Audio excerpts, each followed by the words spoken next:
What's up, beautiful people? Welcome back, Norwegians and Swedish. Yeah, two of my most favorite countries in the world, mostly. And yeah, I'm reacting to the differences between Norway and Sweden. And without further ado, let's just get right into the video, Today here on FTD Facts, I'm going to take the country of Sweden and the country of Norway and put them side by side and see what is different about these two different nations. Because although the two have had a history together, and although they are both classified as Nordic and Scandinavian countries, they do have certain aspects about their country that makes them completely different. I'm curious to know what's different. Everybody? I hope you guys are having a fantastic day. Dave Walpole here, and welcome to FTD Facts, the channel where I look at people, cultures, places, and sometimes militaries from all around the world. Yeah, I'm talking really fast, but we're just gonna do it today.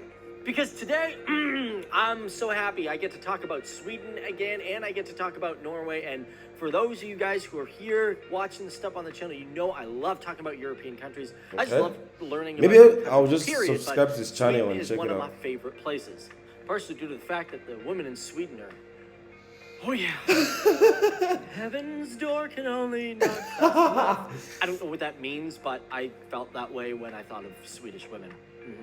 So we're gonna get started right into the facts, but I just want to let you know one of the first, similarities about these two countries is they both have a Viking culture. Let's go. And with that in mind, because, I'm doing a video on Sweden and I'm doing a video on Norway and all the Vikings, I felt it appropriate to let you guys know about a really cool game that is sponsoring this video. And this is a browser game called... Guys, download the game, okay? It's nice. It's got pretty good graphics as well. Interesting fact, they... Yep, download the game, guys. Play it. When you start off. So for all you true... Yeah, guys. You need it. Vikings out. So as we start, I want to clear something out because I got really confused in my last video where I looked at Denmark and Germany. And the reason I'm talking about that is because it's related to this video. Because Sweden and Norway are also considered... Wait, let me check that again. Internet, come on. About that. Wait, Norway, Denmark, Sweden, Finland. Damn. Okay. That is because it's related to this video, because Sweden and Norway are also considered Nordic countries, Scandinavian countries, and European countries. Yeah. That's 3 different classifications, and it confused the living daylights out of me. And for some of you guys who are pondering the same, why do they have 3 different titles? Well, here's the reason why. I know you're wondering, what is the differences? I'm going to get into that. Just chill for a sec. Basically, wait, Nordic and Scandinavia, I thought they were the same. Like, Scandinavian countries are like also Nordic countries. But I didn't know it was like difference. Is there like any country that is Scandinavian and no Nordic, or one that is Nordic and not Scandinavian? If there is, please just clear my head out, please. Scandinavia, it's used for countries like Denmark, Sweden, Norway, and okay. Finland. That's but for the term Nordic, it's used for all the Scandinavian countries, plus Greenland and the Faroe Islands and all that jazz. Okay. And of course, the thing is, because these countries are somewhat joined with Europe, they are classified as European countries as well. Okay. Now, what's the difference? Here we go. Because for Sweden, it is a country of the Scandinavian countries that is part of the European Union. And as a matter of fact, Norway, I was shocked to know this, is actually not. So you may be wondering, why is Norway not a part of the European Union? Well, it's not like they haven't had the opportunity. They've thought about it twice in history. And as a matter of fact, these 2 particular times were in 1972 and 1994. And of course, the European Union is meant to strengthen Europe as a whole. However, there's another program that's meant to do that, and that is called NATO. And another major difference is that Norway is a part of NATO and Sweden is not. However, that doesn't mean that Sweden's like, yo, screw you, NATO. I ain't taking part in any of your things. Not happening. Although Sweden is not classified as a NATO member, it does partake in a lot of exercises and operations that NATO is a part of. So just so you know, Sweden actually cooperates with NATO and a lot of the European countries. But they're not officially... It's not just kind of on its own saying, screw you, everybody. Parts. Now, moving right along, let's take a look at population, because these 2 countries differ quite a bit. Sweden has a population of 10,215,250 people. Norway, however, has a population of almost half of that, with 5,323,933 people. One also minor difference between these two countries is the amount of times the census has been taken. Sweden recently did theirs in 2018, and Norway hasn't done one since about 2011. And as a matter of fact, the number that I just gave you is based off of a 2011 estimate. But among all these people, one really fascinating difference between these two is language. However, similarity between these two countries is that their main languages is named around the type of people that are living within the country. For example, you got the Norwegians that speak Norwegian, and you got the Swedes that speak Swedish. However, one major difference is that Sweden also has a main official language that is in another country.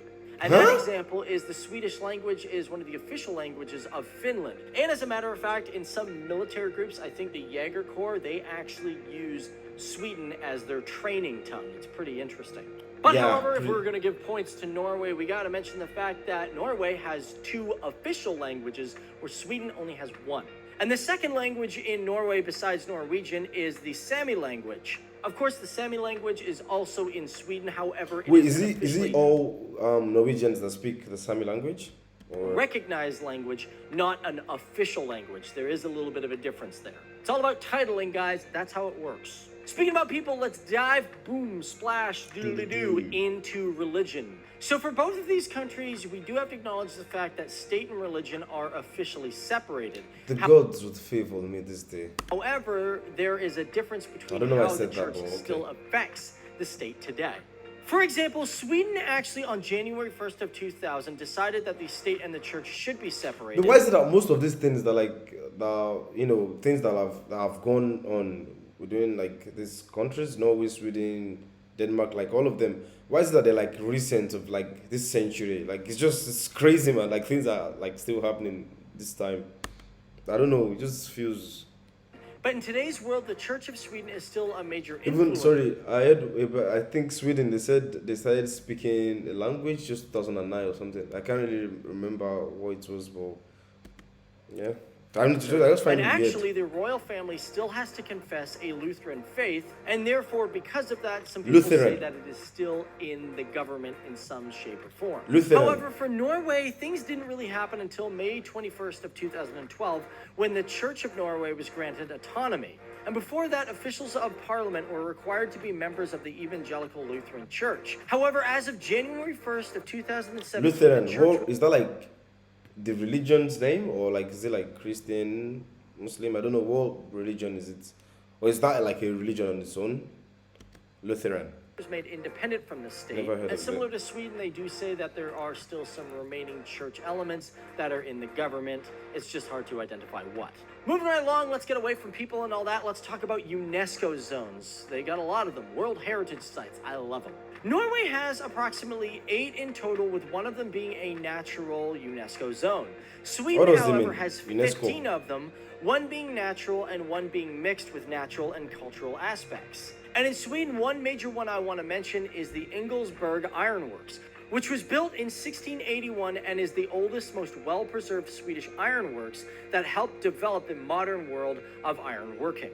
And Norway, one of the coolest ones Sweden, I'm sorry, you don't have, but Norway has, and that is the fjords. These things are just so beautiful. I don't even need to talk about them, guys. These are so famous that people come all over the world just to go check out these fjords. They go on cruises down them, get photos and all that stuff. Oh, they're just so beautiful. I mean, I've always wanted to take a camera and just shoot. Wait, I don't know, like, do Swedish people and Norwegians, obviously they've like been there their whole life. Like, I don't know, do they see, these mountains as something, spectacular and special? Because we that were like foreigners would be like, oh my God, I'd love to like come here and see this thing.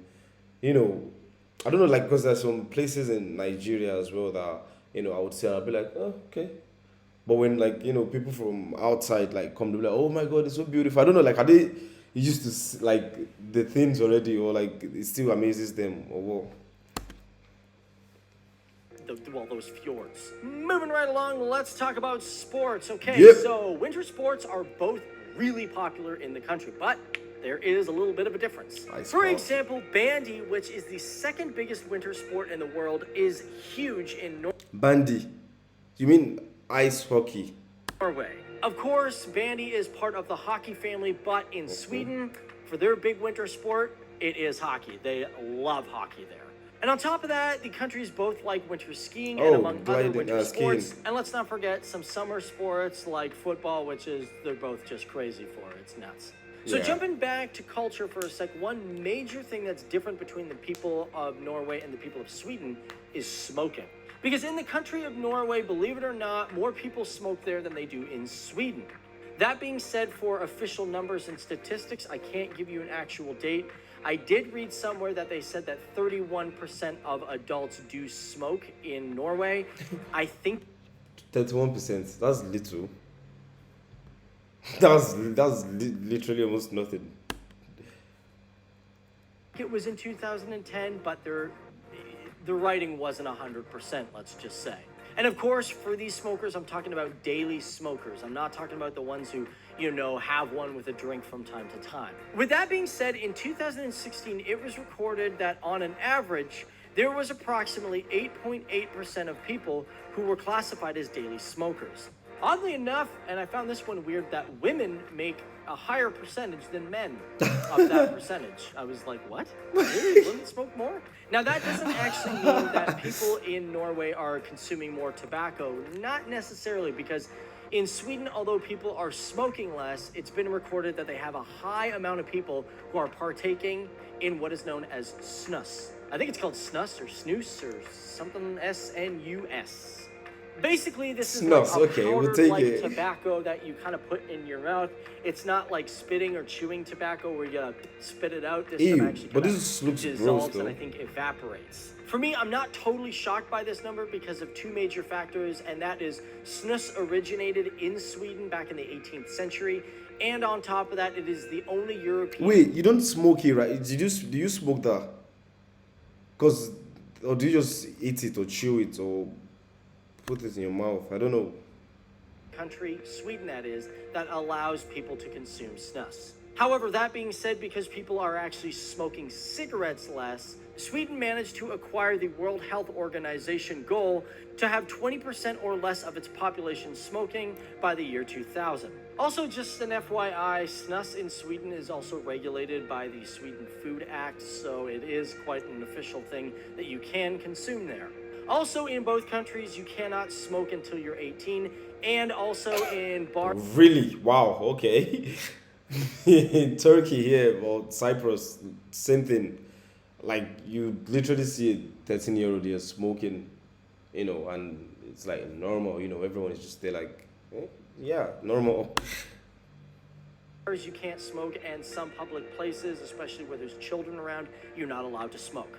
Also, if we're going to talk about smoking, we might as well move on to alcohol laws because they're a little bit different as well. They go to Norway to buy drinks, right? Swedish people go to Norway. I think I heard that somewhere. Countries, you do have to be 18 years old to buy alcohol. However, in Norway, you got to be 20 years or older to buy spirits or hard liquor that has a percentage of 22% or higher. Also, in Norway, a lot of nightclubs frown upon having anybody under the age of 20 or 21. That's the same in most Sweden, cases. it's very similar. However, it's a little more socially acceptable to be 18 and go into a bar. Nightclubs are still a little bit like, they want older people. So that is kind of the list that I've got. But wait, okay, this is actually different to what I heard or saw. Or maybe I'm just one that just forgot something. Before I get out of here, one major difference that I want to talk about between these two countries, well, Norway's going to be a little bit higher on this one. So for Sweden, it might have the most southern town with maybe a little bit warmer climate, in which, for your information, the most southern town in all of Sweden is a small fishing village by the name of Sansohret. Norway, however, has the most northern settlement that is connected via a major road network, and this is the town known as Svarsveg.